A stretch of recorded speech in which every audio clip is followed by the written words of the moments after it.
tarde a todos!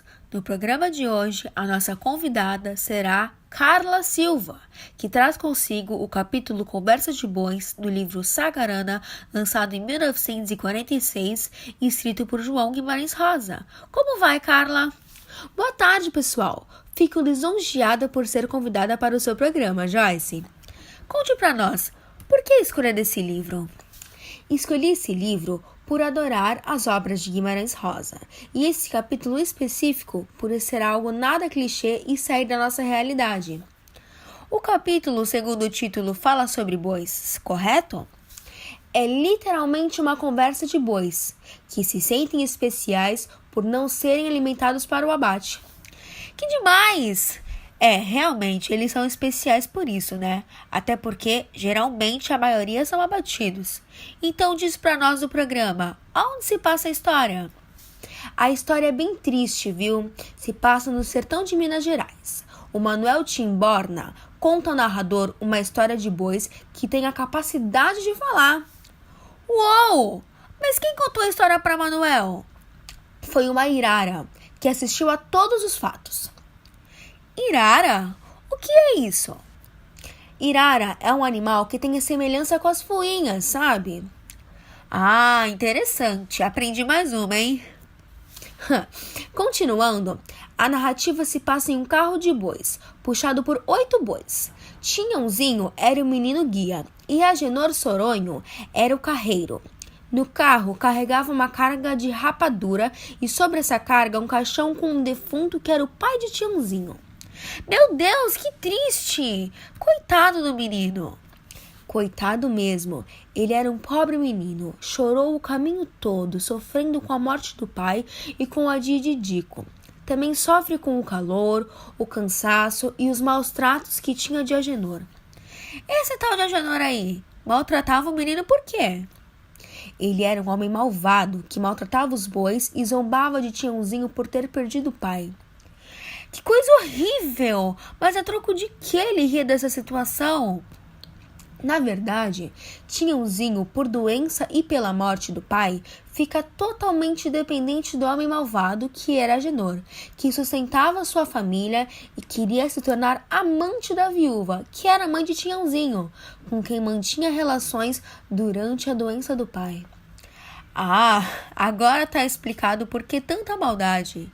Que triste! Me conta mais sobre os bois. Como eu disse, eram 8 bois, que se sentiam especiais e diferentes, né? Os nomes deles eram Buscapé e Namorado, Capitão e Braba-Gato, Dançador e Brilhante, Realejo e Canindé. Eles diziam que apenas os bois que andavam em carros de bois poderiam pensar como homens, mas isso não era tão bom assim, porque eles perdiam sua natureza e começavam a enxergar coisas negativas, sentir medo, sentir raiva, pressa, ficar tristes e tudo que há de ruim. Ai, concordo plenamente. Nossa racionalidade é a nossa maior inimiga. Pois é, mas eles se orgulhavam também de serem assim, viu? Os bois olhavam os homens como inimigos, que não deveriam existir. Até lembraram do caso dos bois que um dia enfrentaram e venceram os humanos.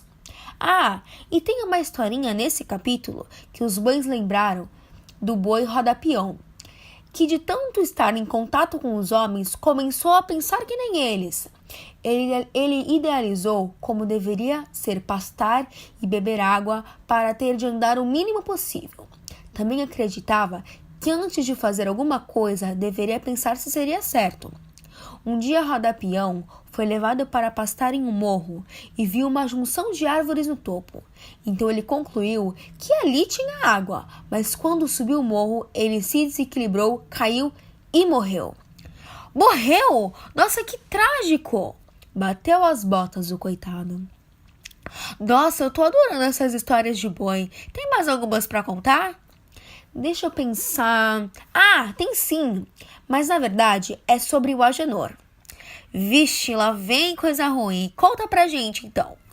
Então, na ladeira do Morro do Sabão, Agenor cruza com um carro de estiva, que ao tentar subir a ladeira havia caído e despencado. Esse carro estava sendo conduzido por João Bala.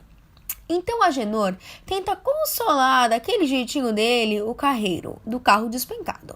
E em seguida tenta mostrar para Tiãozinho e para João Bala realmente como se subir uma ladeira daquelas. Então ele se dirige aos bois com mais braveza e consegue subir a ladeira. Bom, pelo menos ele não fez nenhuma maldade com ninguém, só ficou se achando, né?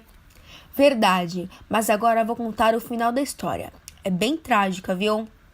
Eu nem imagino como seja. Depois que Agenor se acha o maioral, ele aproveita para dar um cochilo, junto com o Tiãozinho. Aí os bois percebem que o homem do pau comprido com marimbondo na ponta estava dormindo junto a Tiãozinho. Então o boi capitão começa a incorporar os pensamentos de Tiãozinho, afirmando que poderia vingar seu pai, jogando o carreiro para fora do carro. Todos os bois entraram na mesma transe e fazem uma manobra rápida que acaba derrubando Agenor do carro, que cai no chão e a roda passa pelo seu pescoço, levando-o à morte. Uou, que final trágico mesmo! A morte é algo irreparável. Coitado do Tiãozinho, como o menino ficou! Tiãozinho se sentiu culpado e desacreditado, achando que estava sonhando acordado.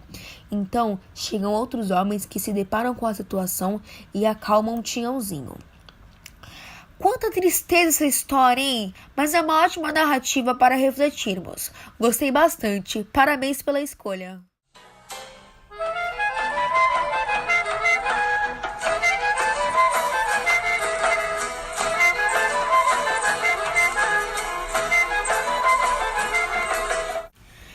Esse livro é bem triste mesmo, mas é interessante. É triste, mas interessante ao mesmo tempo. Refleti bastante quando li. Na história, os bois estavam no poder, superiores, e conseguem até mesmo vingar o pobre defunto pai de Tiãozinho. É verdade, nunca tinha lido uma história tão diferente, porque geralmente os animais, no caso dessa história, os bois, que são inferiores e maltratados. Mas tudo bem, nessa história os bois são maltratados mesmo assim, mas eles se vingam do ser humano por fazerem isso com eles. Sim, exatamente, mas para eles nem todo ser humano é ruim. Eles sentiam dó de Tiãozinho e ficaram sentidos ao ver tanta maldade em um homem só. A morte nem sempre é a solução. Ainda bem que é apenas uma história, mas com certeza existem situações parecidas. Existem sim, viu? É muito triste pensar nisso.